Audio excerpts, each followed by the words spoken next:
मित्रों, बहुत नमस्कार।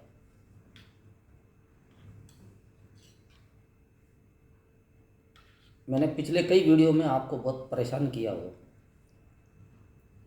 ऐसी ऐसी बातें बोली होगी कि आप परेशान हो जाओगे। अरे बहुत जटिल, कठिन। आज मैं जो आपको बात बताने जा रहा हूँ वो है बच्चों की कहानी। आप कहेंगे बच्चों की कहानी से क्या मतलब? बच्चों की कहानी में क्या होता है भाई?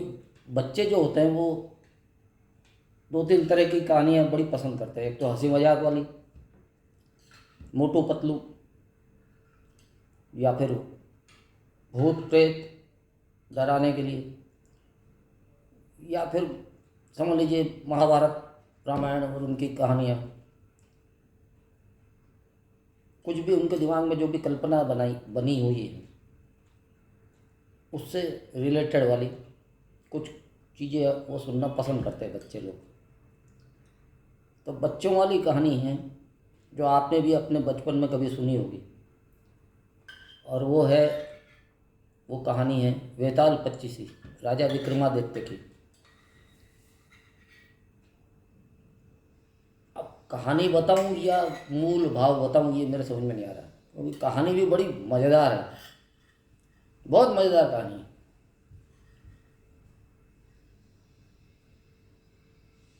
लेकिन मैं शायद कहानी वो बताने, तो मैं वो कहानी के पीछे जो बात हुई कि राजा विक्रमादित्य को उसका एक जब अपने सिंहासन पे बैठा रहता है, सभा चल रही होती है, तो लोग उसको गिफ्ट ला के देते हैं अपनी तरफ से। ऐसी एक प्रथा रहती थी। तो एक साधु आया, उसने एक फल दिया। तो राजा ने देखा कि वो तो जंगली फल था कोई, तो उसे समझ में नहीं आया कि ये खाने लायक है या नहीं। फिर भी चूंकि साधु ने दिया है तो कुछ होगा। तो उसने वो मंत्री को बोला, ये इसको सहेज के कहीं किसी जगह रख देना। तो रख दिया मंत्री ने। उसको भी समझ में आ गया कि ये फल कोई खाने वाने का तो है नहीं, आज तक ऐसा कोई फल ही नहीं देखा और देखने से भी अच्छा नहीं लग रहा।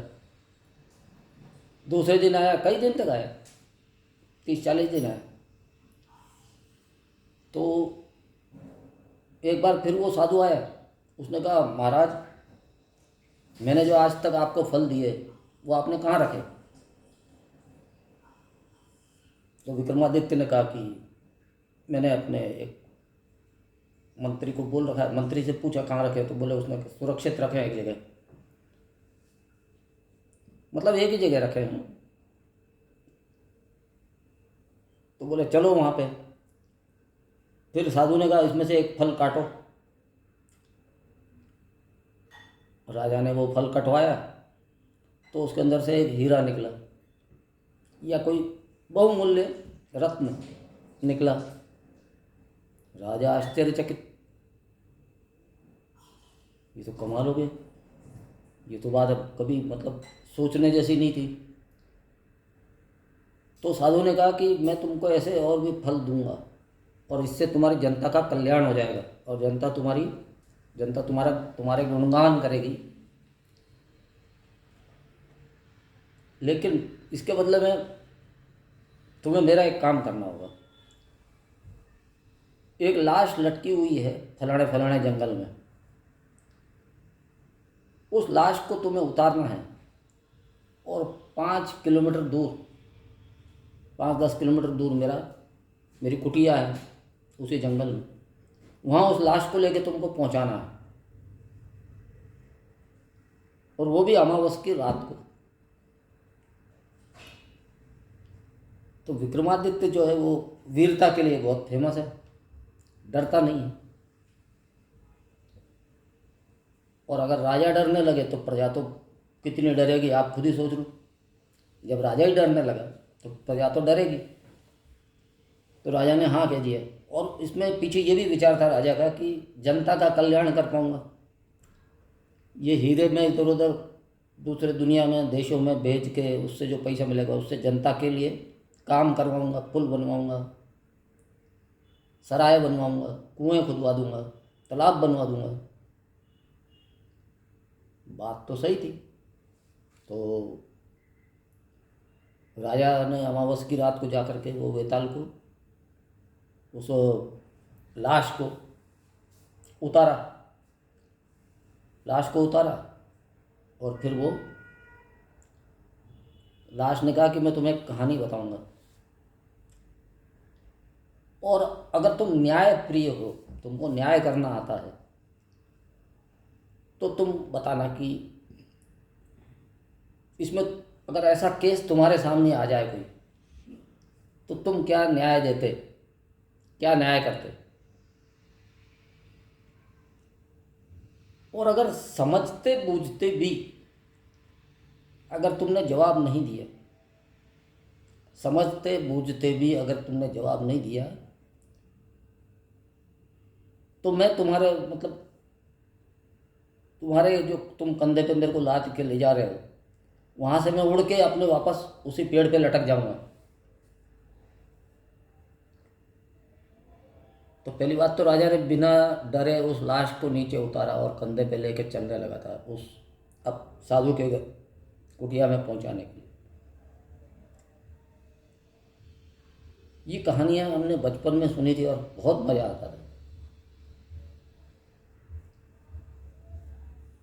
लेकिन ओशो ने बताया इस बात को कि इस बात के पीछे गूढ़ बात क्या है।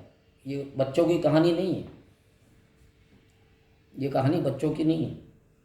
या यूँ समझ लीजिए कि बच्चे तो ठीक है, बच्चे तो जो समझे सो समझे, उनको भूत प्रेत की कहानी अच्छी लगती है, मोटू पतलू की कहानी अच्छी लगती है, वो अपने दिमाग से कुछ भी उसको समझ सकते हैं। लेकिन जो आध्यात्मिक मार्ग पे चल रहे लोग, अध्यात्म की दुनिया में कदम रखना चाहते हैं, उनको ये समझना जरूरी है कि वो जो कहानी बता रहा था,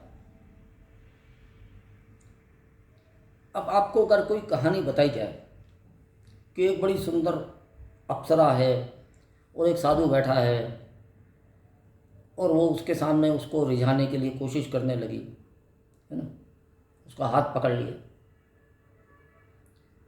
तो जब आप कहानी सुनोगे तो आप उस कहानी में इन्वॉल्व हो जाओगे, फिर उसमें जहाँ हंसी आने का प्रसंग रहेगा वहाँ हंसोगे, जहाँ थोड़ा रोमांस वाला विषय आएगा तो वो रोमांटिक हो जाओगे, और जहाँ कहीं दुख का विषय रहेगा तो वहाँ आप आंसू गिराने लगोगे। कई पिक्चरों में अपन देखते हैं ना, अपने न चाहते भी आंसू निकल जाते हैं अपने, अगर दुख वाली पिक्चर हो, और रोमांटिक पिक्चर देख के अपन बड़े खुश होते हैं। तो बात ये है समझने की कि आप दुनिया में रहो लेकिन इन्वॉल्व मत रहो।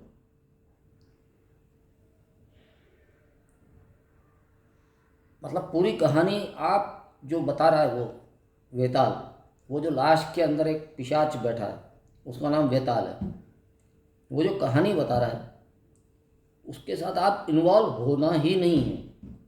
कहने का मतलब है आपको इस दुनिया में रहना है, सब काम करने हैं, लेकिन इन्वॉल्व नहीं होना है। और ये जो इन्वॉल्व नहीं होना है यही अध्यात्म है।